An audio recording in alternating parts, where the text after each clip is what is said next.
الحمد لله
يا أيها الذين آمنوا صلوا عليه وسلموا تسليما تسلیما.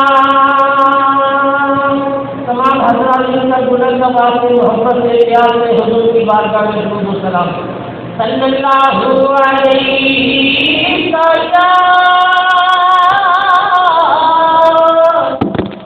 یا رسول اللہ وسلم علیہ یا حبیب اللہ. پڑھیے صلی اللہ علیہ یا رسول اللہ وسلم علیہ یا حبیب اللہ.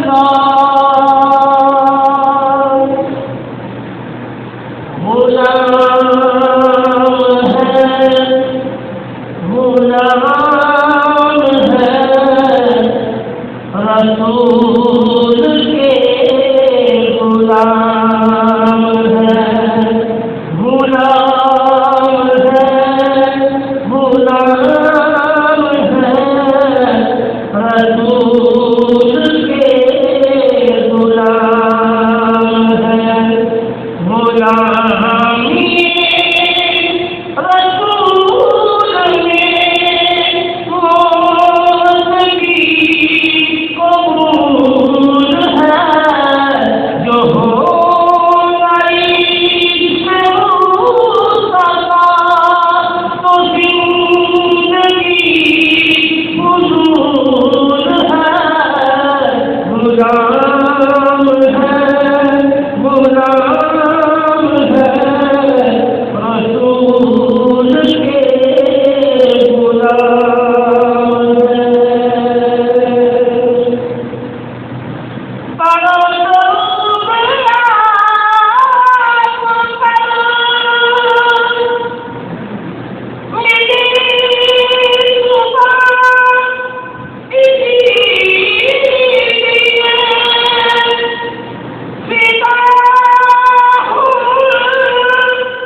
حضرت محمد مصطفیٰ صلی اللہ علیہ وسلم کی بارگاہ اقدس میں درود و سلام کا نذرانہ پیش کرنے کے بعد دعا ہے کہ ذوالجلال مجھے حق بیان کرنے، ہم سب کو سن کر اس پر عمل کرنے کی توفیق عطا فرمائے.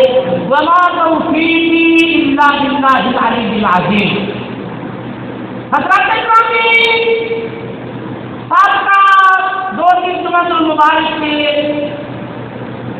عظمت اولیاء، شان اولیاء، اللہ کے نیک اور بدگزیدہ بندوں کی سیرت طیبہ، ان کی حیات طیبہ، ان کی جو اللہ نے ان کو پاک زندگی عطا فرمائی، اس کے بارے میں بیان شروع تھا.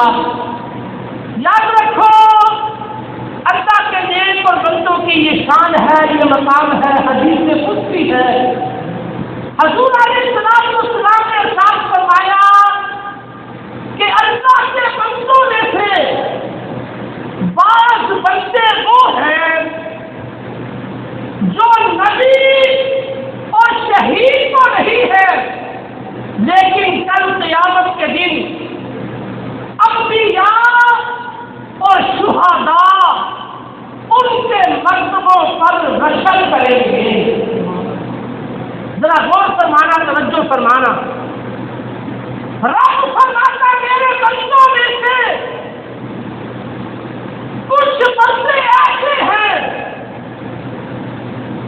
جو انبیاء شہداء کو نہیں، لیکن قیامت کے دن انبیاء اور شہداء بھی ان کی شان کو، ان کے مقام کو دیکھ کر رشک فرمائیں گے۔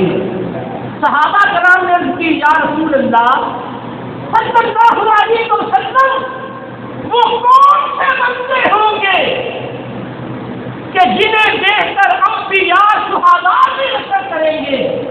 تو میرے محبوب علیہ السلام نے ارشاد فرمایا وہ اللہ کے وہ بندے ہوں گے جو بغیر کسی قرابت داری، بغیر کسی رشتہ داری اور بغیر کسی دنیاوی تعلق کے اللہ کی رحمت کے لوگوں میں محبوب ہوگے۔ حضور نے فرمایا ان کے چہرے منور ہوں گے۔ پھر میرے محبوب علیہ السلام نے اسی آیات مبارکہ کی تلاوت کی جو میں نے تلاوت کی، الا ان اولیاء اللہ لا خوف علیہم ولا هم یحزنون۔ حضور نے فرمایا خبردار یہ اللہ کے وہ بندے ہیں، فرمایا نام نہیں کوئی غم ہوگا نہ کوئی خوف ہوگا۔ حضرات گرامی، آج دنیا میں جتنے اللہ کے نیک اور برگزیدہ بندے ہیں دیکھ لو، حضرت مجدد علب ثانی سرہنگ شریف، اجمیر شریف، خواجہ معین الدین چشتی اجمیری، سرہنگ شریف، مجدد علب ثانی بریلی شریف، امام اعظم اعلیٰ حضرت عظیم البرکت مجدد دین و ملت حضرت امام احمد رضا خان فاضل بریلوی رحمۃ اللہ علیہ، اور ہمارے شہر لاہور کے حضرت داتا گنج بخش رحمۃ اللہ علیہ، اور پوری دنیا کے ذرا اولیاء کرام پر نظر دوڑاؤ، ہمارا ان سے کوئی قریبی رشتہ نہیں، رشتے داری نہیں، برادری نہیں، کوئی دنیاوی تعلق نہیں، صدیاں ہو گئی ان کو گزر گئی ہیں، لیکن خدا کی قسم آج بھی کائنات میں ہر انسان، کائنات کا ذرہ ذرہ ان اللہ کے نیک اور برگزیدہ بندوں سے محبت فرما رہا ہے۔ ذرا دیکھو میرے محبوب نے فرمایا جو اللہ کی رحمت سے لوگوں میں محبوب ہو گئے ہوں، فرمایا قیامت کے دن ان کی شان یہ مقام ہوگا کہ ان کی شان اور مرتبے کو دیکھ کر انبیاء اور شہداء بھی رشک فرمائیں گے۔ تو حضرات گرامی، آیات مبارکہ جو تلاوت کی، اس کا ترجمہ، اس کی وضاحت آپ نے میرے محبوب علیہ السلام کی زبان مبارک جو آپ نے ارشاد فرمائی، سماعت فرمائی کہ خبردار جو اللہ کے ولی ہیں لا خوف علیہم، نہ ان پر کوئی خوف ہوتا ہے، ولا هم یحزنون، اور نہ وہ غمگین ہوں گے، پریشان ہوں گے۔ حضرات گرامی، اب ذرا توجہ فرمانا، دیکھنا، اولیاء اللہ کا ذکر کرنے سے پہلے اللہ نے حرف تنبیہ اللہ خبردار پہلے خبردار کیا۔ حالانکہ اللہ نے قرآن میں نماز کا، روزے کا، زکات کا، حج کا حکم دیا، اللہ نے خبردار نہیں کیا کہ خبردار نماز پڑھنا، خبردار حج کرنا، روزہ رکھنا، زکات دینا نہیں۔ اللہ نے حکم فرمایا اقیموا الصلاۃ وآتوا الزکات، فرمایا نماز پڑھو، زکات دو۔ یا ایھا الذین آمنوا کتب علیکم الصیام، ایمان والو ماہ رمضان کے روزے رکھو۔ اور حج کا حکم فرمایا وَلِلَّهِ عَلَى النَّاسِ حِجُّ الْبَيْتِ مَنِ اسْتَطَاعَ إِلَيْهِ سَبِيلًا، فرمایا تم میں سے جو وسعت طاقت رکھتا ہے وہ اللہ کے گھر کا حج کرے۔ اللہ نے نماز، روزہ، زکات، حج کا قرآن میں حکم فرمایا، لیکن حج سے تنبیہ خبردار نہیں کیا۔ لیکن جب اولیاء اللہ کا ذکر کیا تو اللہ نے پہلے فرمایا الا خبردار، بے شک اولیاء اللہ جو اللہ کے ولی ہیں، فرمایا لا خوف، ان پر کوئی خوف نہیں، ولا هم يحزنون، اور نہ ان پر کوئی غم ہے۔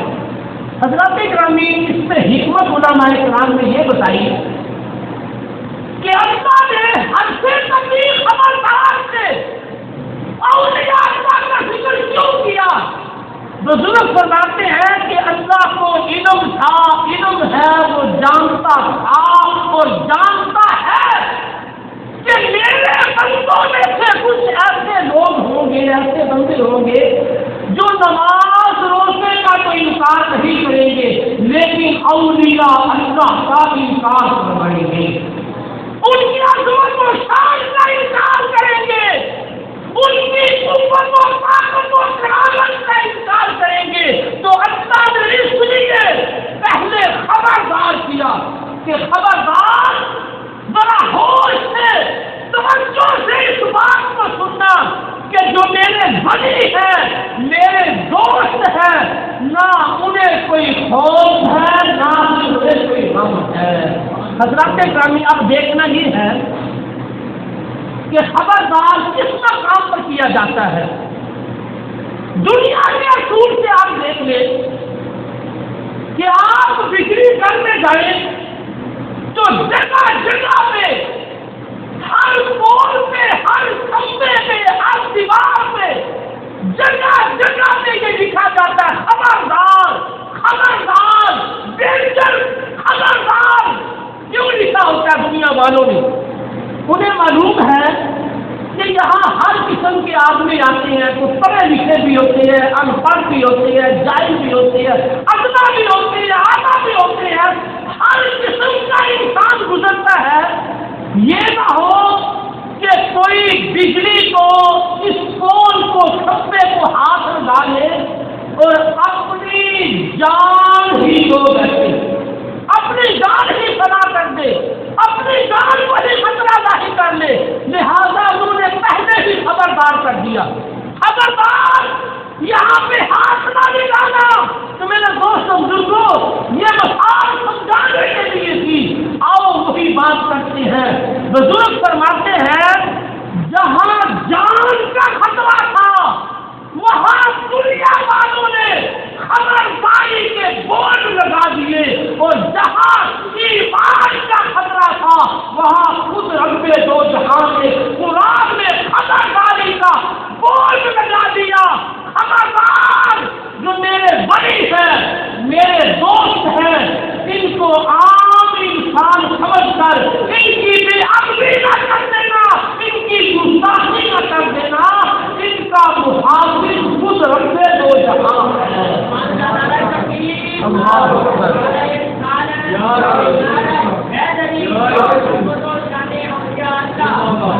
تو میرے دوستوں بزرگوں، اللہ نے اس لیے اولیاء اللہ کا ذکر کرنے سے پہلے خبردار کیا، خبردار، یہ میرے دوست ہیں، میرے ولی ہیں، اللہ کے نیک اور برگزیدہ بندے ہیں۔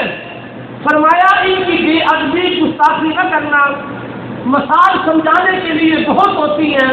مثال کے طور پر رات کو پہرے دار دیتا ہے، اور گلیوں میں، محلوں میں، بازاروں میں وہ پہرے دار کی آواز لگاتا ہے، خبردار خبردار، اس محلے کا، اس مارکیٹ کا، ان دکانوں کا، اس شہر کا میں محافظ ہوں، حفاظت کر رہا ہوں۔ اب ذرا غور فرمانا، توجہ فرمانا، وہ خبردار کس کو کر رہا ہے؟ گھر والوں کو نہیں۔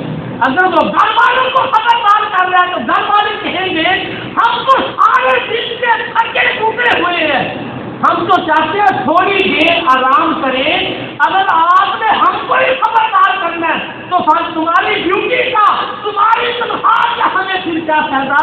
لہذا ثابت یہ ہوا کہ وہ خبردار گھر والوں کو نہیں، محلے والوں کو نہیں، بلکہ وہ پہرے دار خبردار چوروں کو کرتا ہے، ڈاکوؤں کو کرتا ہے کہ خبردار اس محلے میں نہ آنا، اس مارکیٹ میں نہ آنا، اس کا محافظ میں خود پہرا دے رہا ہوں۔ تو میرے دوست بزرگوں، یہی اللہ نے بورڈ لگایا۔ اللہ نے فرمایا خبردار، اولیاء اللہ کا محافظ میں ہوں، ان کی حفاظت میں کرنے والا ہوں۔ فرمایا اگر ان کے بارے میں تم نے بے ادبی کی، گستاخی کی، تو یاد رکھو اپنے ایمان میں حفاظت رکھو گے۔ تو میرے دوست بزرگوں، اس لیے حدیث مبارکہ میں میرے محبوب علیہ الصلوۃ والسلام نے ارشاد فرمایا، رب فرماتا ہے من عادنی ولیًا فقد عزمتہ بالحرب۔ میرے محبوب علیہ الصلوۃ والسلام نے ارشاد فرمایا، رب کہتا ہے جس نے میرے ولی سے دشمنی کی، جس نے میرے ولی سے غداری کی، دشمنی کی، عداوت کی، فقد عزمتہ بالحرب، تو اللہ فرماتا میں اس کو ایمان جنگ کا چیلنج کرتا ہوں۔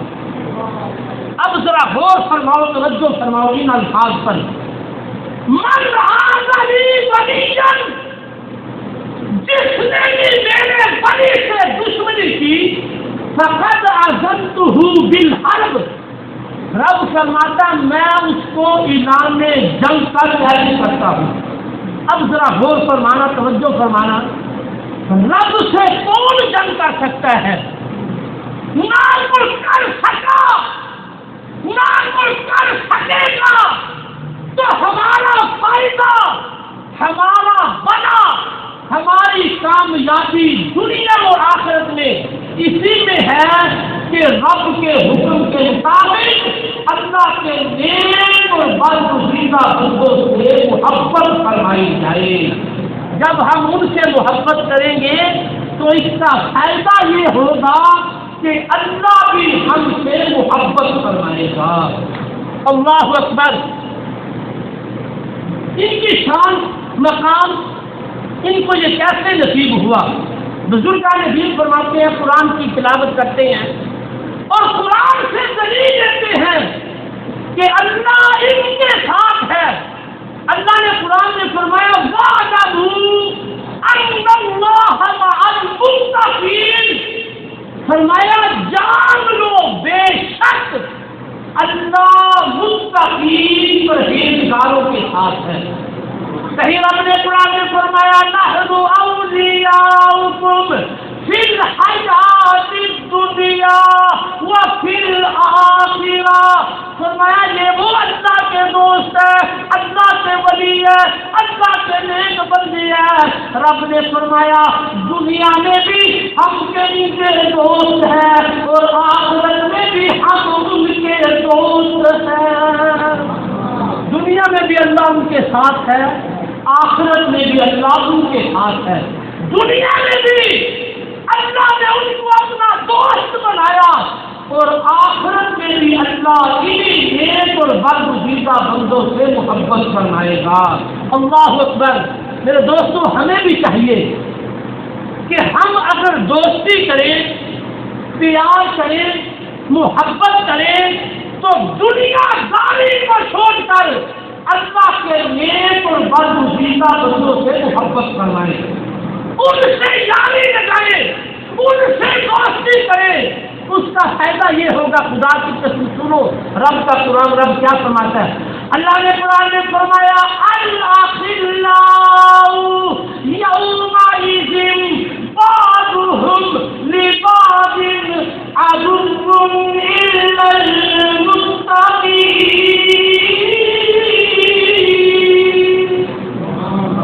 اللہ نے فرمایا قیامت کا دن ہوگا، بڑے گہرے دوست ایک دوسرے کے دشمن بن جائیں گے۔ یہ دنیا کی دوستی کا درد دیکھو، قیامت کے دن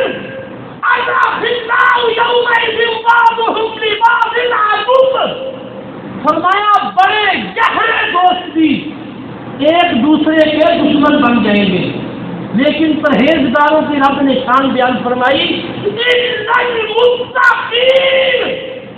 فرمایا مگر پرہیزگاروں کی، متقین کی دوستی قیامت کے دن بھی برقرار رہے گی۔ میرے دوستوں سارے رشتے ختم ہو جائیں گے، ساری دوستیاں ختم ہو جائیں گی، خدا کی قسم قیامت کے دن اگر دوستی یاری محبت اگر برقرار رہے گی تو متقین اور پرہیزگاروں کی یاری برقرار رہے گی۔ اسی لیے شاہ نے کیا خوب فرمایا، ان سے یاری لگاؤ گے دنیا میں بھی ساتھ رہو گے، قیامت کے دن بھی تمہاری دوستی مضبوط رہے گی۔ شاہ نے کیا خوب فرمایا، نجپال پریت نو توڑ گئی، نجپال پریت نو توڑ گئی، ہو دیدی بافر دے وہ چھوڑ گئی، نجپال پریت نو توڑ گئی، ہو دیدی بافر دے وہ چھوڑ گئی۔ اللہ کے نیک اور برگزیدہ بندوں کی شان آؤ ابن ماجہ کی حدیث سے مبارکہ سنو اور ایمان کو تازہ فرماؤ کہ اللہ کے نیک بندے کی شان اور مقام کیا ہوتا ہے۔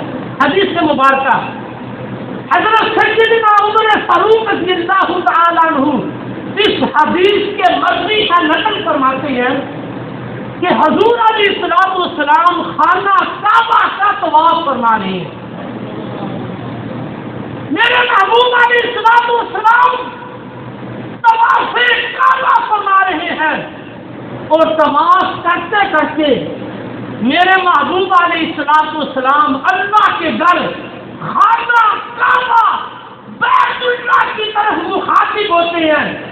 میرے محبوب علیہ السلام فرماتے ہیں اللہ کے گھر، اے بیت اللہ مجھے قسم ہے اس ذات کی جس کے قبضہ قدرت میں میری جان ہے۔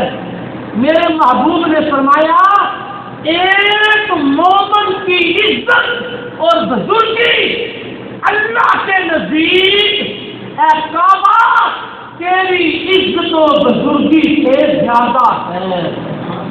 اب ذرا غور فرمانا، توجہ فرمانا، ابن ماجہ کی یہ حدیث مبارکہ حضور پہلے قسم اٹھا رہے ہیں، پھر بیت اللہ سے فرما رہے ہیں کہ ایک مومن کی عزت و بزرگی اللہ کے نزدیک تیری عزت و بزرگی سے زیادہ ہے۔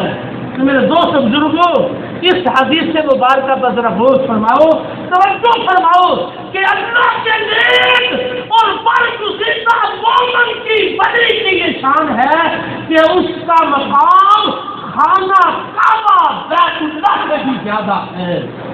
میرے دوستو وہ اللہ کا گھر ساری روئے زمین جس کی طرف منہ کر کے نماز پڑھتی ہے، رب کو سجدہ کرتی ہے، اور حضور فرما رہی ہیں قسم اٹھا کر کہ مومن کی عزت و بزرگی تیری عزت و بزرگی سے زیادہ رب کے ہاں ہے۔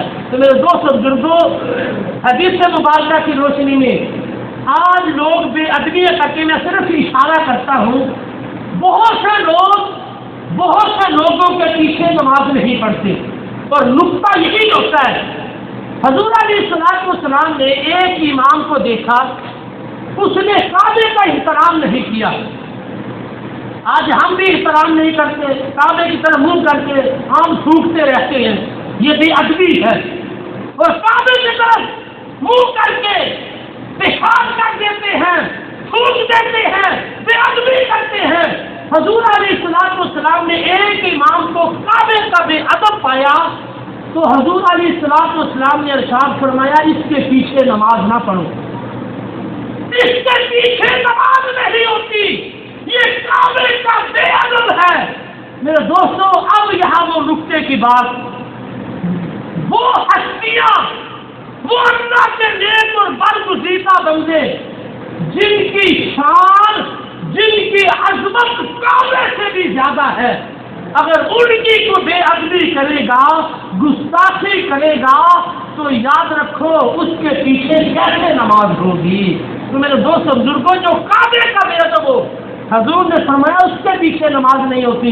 اور جو کعبے سے بھی افضل اعلیٰ ہستی ہیں، مومن ہیں، اللہ کے ولی ہیں، دوست ہیں، متقی ہیں، پرہیزگار ہیں، فرمایا اگر وہ ان کی بے ادبی کوئی کرے گا تو یاد رکھو اس نقطے کے مطابق، اس حدیث مبارکہ کی روشنی میں اس بے ادب امام کے پیچھے بھی نماز پڑھنا جائز نہیں ہے۔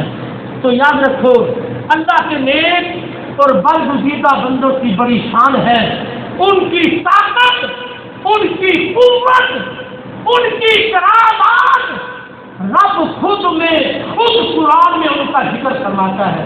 بڑا مشہور واقعہ ہے حضرت سلیمان علیہ السلام کا کہ ملکہ بلقیس جو شہر سبا کی بادشاہ تھی، ملکہ تھی، اتنی بڑی قوت و طاقت کی بادشاہ تھی، فرماتے ہیں کہ اس کا 1,00,000 جرنیل تھا، ہر جرنیل کے ماتحت 1,00,000 فوج تھی۔ اتنی بڑی طاقتور حکومت کی بادشاہ ملکہ بلقیس، حضرت سلیمان علیہ السلام نے اس کی طرف خط لکھا کہ یا تو اسلام کو قبول کر لے یا پھر جنگ کے لیے تیار ہو جائے۔ اب اتنی بڑی قوت کی مالک تھی، 1,00,000 جرنیل، ہر جرنیل کے ماتحت 1,00,000 فوج ہے، بڑی دنا کی عقل مند تھی۔ اس نے کہا اگر واقعی آپ اللہ کے نبی ہیں تو پھر جتنی مرضی فوج ہو ہم آپ کا مقابلہ نہیں کر سکتے۔ حضرت سلیمان علیہ السلام کو آزمانے کے لیے، دیکھنے کے لیے ملکہ بلقیس اپنے ملک یمن سے چلی، حضرت سلیمان علیہ السلام کے دربار میں حاضر ہونے لگی۔ حضرت سلیمان علیہ السلام کا دربار لگا ہوا تھا۔ آپ نے اعلان فرمایا کون ہے تم میں سے، درباریوں میں سے، جو ملکہ بلقیس کے آنے سے پہلے پہلے اس کا تخت میرے پاس لے آئے۔ اب تخت کتنی دور تھا، فوج کے پہرے میں تھا۔ یہ ساری چیزیں آپ کو سمجھانے کے لیے، بتلانے کے لیے فرماتے ہیں 1 میل جانے کا سفر تھا، 1 میل آنے کا سفر تھا۔ حضرت سلیمان علیہ السلام ملک شام میں تھے اور تخت یمن کے آخری حصے میں تھا۔ اب ذرا غور فرماؤ، توجہ فرماؤ، اور تخت کتنا وزنی تھا؟ بزرگ فرماتے ہیں، تفسیروں میں لکھا ہے 80 گز لمبا اور 40 گز چوڑا، جس میں ملکہ بلقیس اور اس کے وزراء جرنیل بیٹھتے تھے، سونے، چاندی، ہیرے، جواہرات سے وہ بنایا گیا تھا۔ حضرت سلیمان علیہ السلام نے اپنے دربار میں اعلان کیا کون ہے جو اس کے تخت میں اس کے آنے سے پہلے پہلے میرے پاس لائے۔ بزرگ فرماتی ہیں، قرآن کا ذکر کرتے ہیں، رب نے سارا واقعہ قرآن میں سورۃ النمل میں ذکر فرمایا۔ ایک بہت طاقتور جن کھڑا ہوا، حضرت سلیمان علیہ السلام وہ اللہ کے نبی تھے کہ جن بھی آپ کے تابع تھے، انسان بھی آپ کے تابع تھے، پرندے بھی آپ کے تابع تھے، حتیٰ کہ تجریب امری، یہ ہوا بھی آپ کے تابع دار تھی۔ اللہ نے قرآن میں ذکر فرمایا حضرت سلیمان علیہ السلام کے حکم سے ہوا جاری ہوتی تھی۔ آپ حکم فرماتے میرے تخت کو اٹھا، جہاں چاہتے ہوا آپ کے تخت کو لے جاتی، اوپر جاتی، نیچے آتی۔ اللہ اکبر! جب آپ اپنے ملک کی سیر پر لاتے، انسان ساتھ ہوتے، جن ساتھ ہوتے، پرندوں نے اوپر سایہ کیا ہوتا۔ اس طرح حضرت سلیمان علیہ السلام اپنے ملک کی سیر فرماتے تھے اور آپ کا تخت ہوا میں ہوتا تھا۔ اللہ اکبر! یہ سارا ذکر بڑا لمبا ذکر ہے، سورۃ النمل وہ چونٹی والا واقعہ سلیمان علیہ السلام کا بڑا عجیب ہے۔ اللہ اکبر! وقت آیا تو سنائیں گے۔ حضرت سلیمان علیہ السلام نے فرمایا کون ہے تم میں سے جو ملکہ بلقیس کے تخت کو میرے پاس لائے، خبر اس کے کہ وہ میرے پاس پہنچ جائے، اس سے پہلے لائے۔ قال عفریت من الجن، اللہ نے ذکر کرایا قرآن میں، عفریت من الجن انا آتیک بہ قبل ان تقوم من مقامک وانی علیہ لقوی امین۔ اس جن نے کہا کہ حضور والا اس تخت کو میں لاتا ہوں، اور کتنی دیر میں لاؤں گا؟ آپ کی یہ مجلس، آپ کی یہ محفل ختم نہیں ہوگی، ختم ہونے سے پہلے میں اس کو لے آؤں گا۔ اور جن نے یہ بھی کہا ہوا انی علیہ لقوی امین، فرمایا میں طاقتور بھی ہوں، امانت دار بھی ہوں، کہ وہ تخت سونے ہیرے جواہرات سے بنا ہوا تھا۔ فرمایا میں طاقتور بھی ہوں اور امانت دار بھی ہوں، امانت میں خیانت نہیں کروں گا۔ اللہ اکبر! جب جن نے یہ اعلان کیا تو حضرت سلیمان علیہ السلام کی یاد رکھو محفل کا ایک وقت مقرر تھا۔ اس جن نے کہا تھا کہ محفل ختم نہ ہوگی، وقت سے پہلے میں اس تخت کو لے آؤں گا۔ سلیمان علیہ السلام نے فرمایا کہ مجھے اس سے بھی پہلے چاہیے۔ اس میں دو نقطے ہیں، ایک تو سلیمان علیہ السلام یہ جانتے تھے کہ میری مجلس میں ایسے لوگ بھی ہیں جو اس جن سے پہلے لا سکتے ہیں۔ اور دوسرا نقطہ یہ تھا آج لوگ جنوں کی طاقت کو مانتے ہیں، جن میں بڑی طاقت ہے، لیکن انسان کی طاقت کو نہیں مانتے، کہتے انسان کچھ بھی نہیں ہے۔ اللہ نے قرآن میں انسان کی طاقت کا ذکر فرمایا۔ اللہ اکبر! جب جن نے کہا میں طاقتور ہوں، امانت دار ہوں، آپ کی مجلس محفل ختم ہونے سے پہلے نہیں آؤں گا، سلیمان علیہ السلام نے فرمایا مجھے اس سے بھی پہلے چاہیے۔ پھر کتاب کا علم رکھنے والا، اللہ اکبر، حضرت سلیمان علیہ السلام کا ایک امتی جس کا نام آصف بن برقیہ تھا، وہ کھڑا ہو گیا، کہنے لگا جی میں تخت کو لاتا ہوں۔ کتاب کا علم رکھنے والا، قال الذی عنده علم من الکتاب، اللہ نے سارا ذکر قرآن میں فرمایا۔ کتاب کا علم رکھنے والا کھڑا ہوا جس کا نام آصف بن برقیہ، حضرت سلیمان علیہ السلام کا امتی، کتاب کا علم رکھنے والا، اللہ کا وہ ولی کھڑا ہوا اور کہنے لگا جی میں لاتا ہوں۔ فرمایا کتنی دیر میں لاؤ گے؟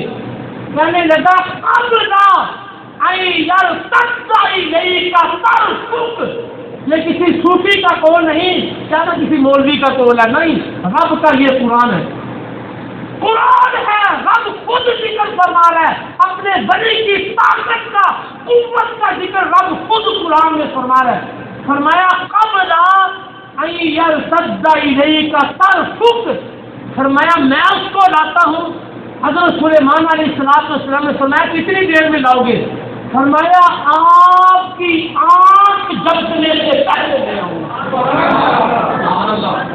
آنکھ جھپکنے میں کتنی دیر لگتی ہے؟ ذرا اندازہ لگانا، یہ قرآن ہے۔ فرمایا قبل کا طرفک، فرمایا آنکھ جھپکنے سے پہلے لے آؤں گا۔ حضرت سلیمان علیہ السلام نے فرمایا لاؤ۔ اللہ اکبر۔ حضرت سلیمان علیہ السلام نے آنکھ نہیں جھپکی، تخت کو اپنے سامنے موجود فرمایا۔ اور قرآن میں ذکر فرمایا فلما رآه مستقرا عنده قال هذا من فضل ربی۔ جب سلیمان علیہ السلام نے تخت اپنے سامنے دیکھا تو کہا قال هذا من فضل ربی، فرمایا یہ میرے رب کا مجھ پر فضل ہے کہ جس نے مجھے ایسے غلام عطا فرمائے۔ کتنے دور تک، کتنا فضلی تخت۔ سلیمان علیہ السلام نے آنکھ نہیں جھپکی، تخت کو سامنے پایا، کوئی اعتراض نہیں کیا۔ تم کیسے گئے، کیسے لائے؟ پہرے میں فوج کا پہرا تخت پر، بند کوٹریوں میں، تم کیسے گئے، کیسے لائے؟ اور آنکھ جھپکنے سے پہلے آگے کوئی اعتراض نہیں کیا۔ کیا فرمایا؟ جب تخت کو سامنے دیکھا قال ھذا من فضل ربی، فرمایا یہ میرے رب کا مجھ پر فضل ہے کہ جس نے مجھے ایسے طاقتور غلام عطا فرمایا۔ اللہ سارا ذکر قرآن میں فرما رہے ہیں۔ اللہ اکبر۔ میرے دوستوں بزرگوں، اب ذرا غور فرمانا، توجہ فرمانا۔ میرے محبوب علیہ السلام نے فرمایا علماء انبیاء بنی اسرائیل، حضور نے فرمایا میری امت کے عالم علماء اولیاء اللہ بنی اسرائیل کے نبیوں کی طرح ہے۔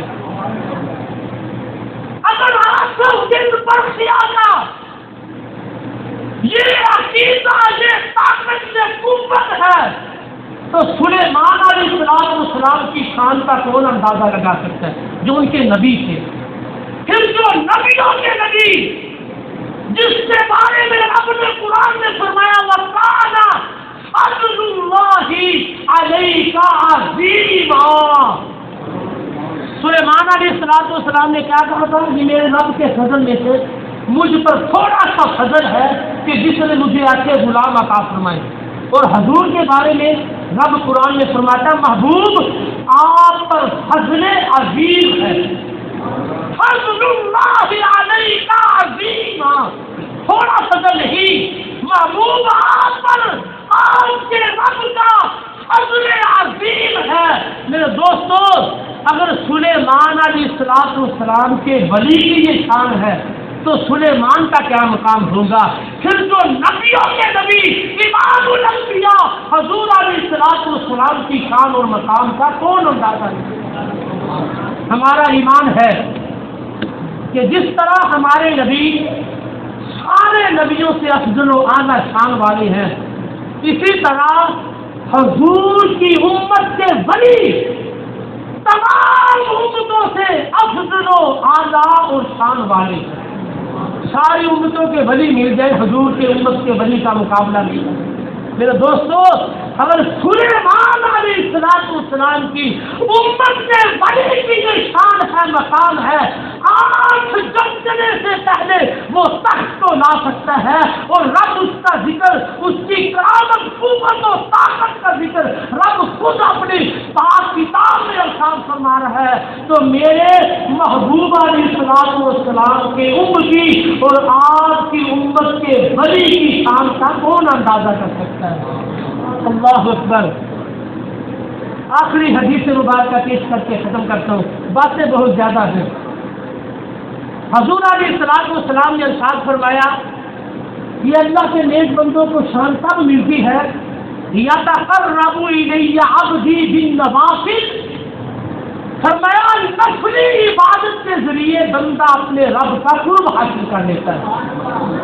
جب قرب حاصل کر لیتا ہے تو اللہ فرماتے ہیں حدیث قدسی حتی احببتہ، یہاں تک کہ پھر میں اس کو اپنا محبوب بنا لیتا ہوں۔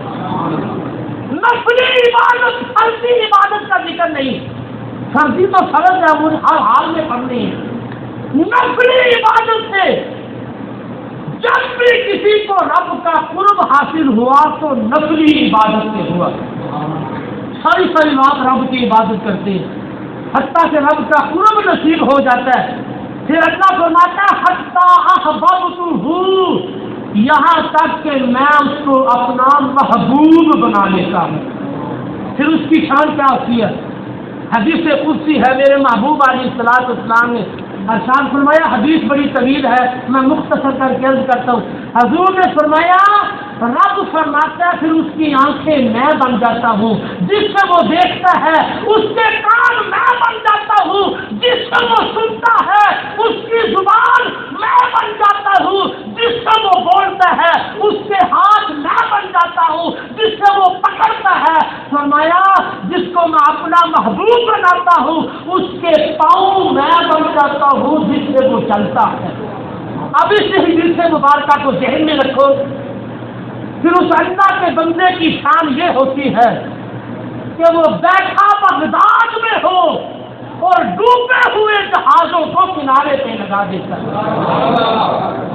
یہ حضور سیدنا غوث اعظم رضی اللہ تعالیٰ عنہ کی شان ہے کہ جب آپ کے مرید نے آپ کو پکارا، آپ نے اس کی آواز کو بھی سنا.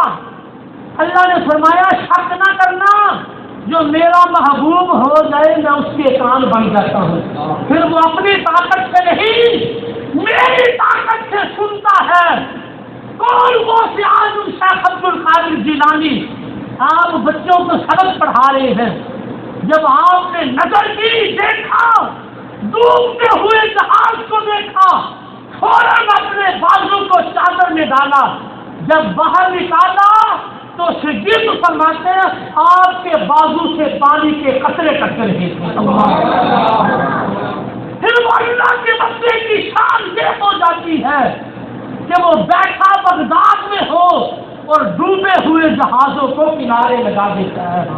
پھر اللہ کے بندے کی یہ شان ہوتی ہے ان بھی اتنی فرما کر مردے کو زندہ فرما دیتے ہیں.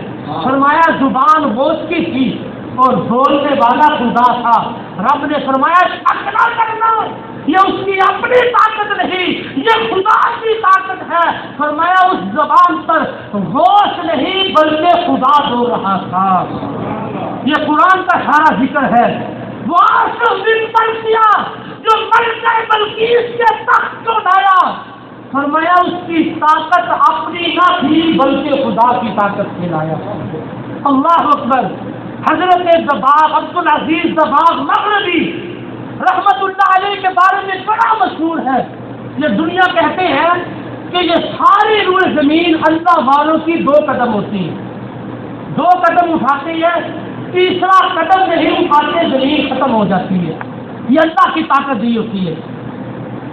حضرت عبدالعزیز دباغ مغربی رحمت اللہ علیہ کے بارے میں مشہور ہے کہ آپ اپنے مکان میں تھے، آپ اپنا قدم اٹھاتے پھر واپس لے جاتے اور کہنے لگے لوگ کہتے ہیں کہ یہ ساری روئے زمین اللہ کے ولیوں کے آگے 2 قدم ہے.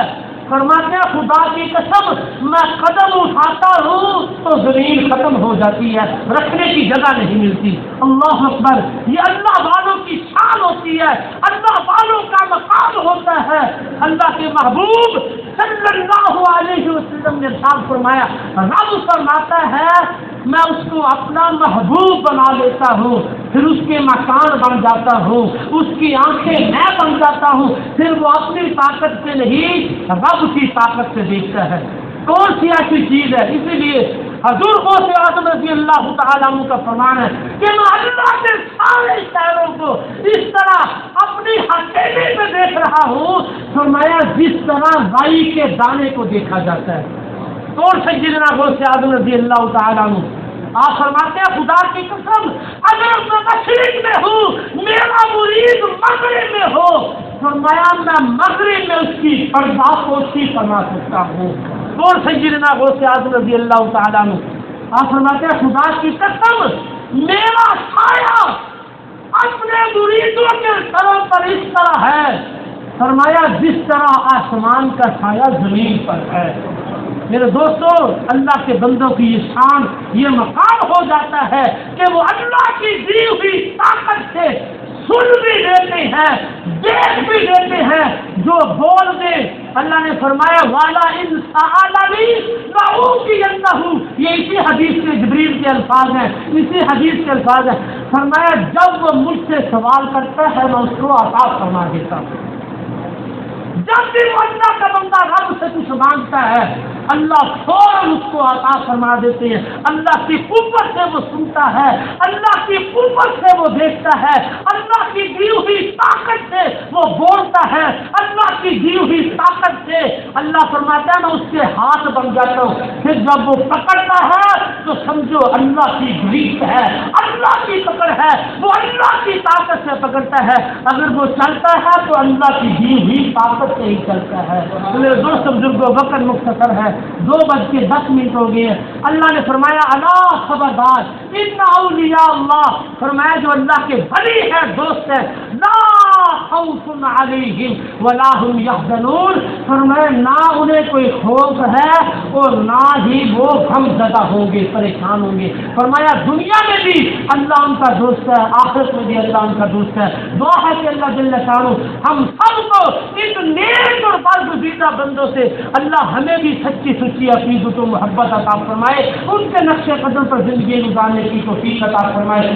آمین ثم آمین۔ وما علینا الا البلاغ المبین۔ جن حضرات نے سن کے پڑھ لیا سن کے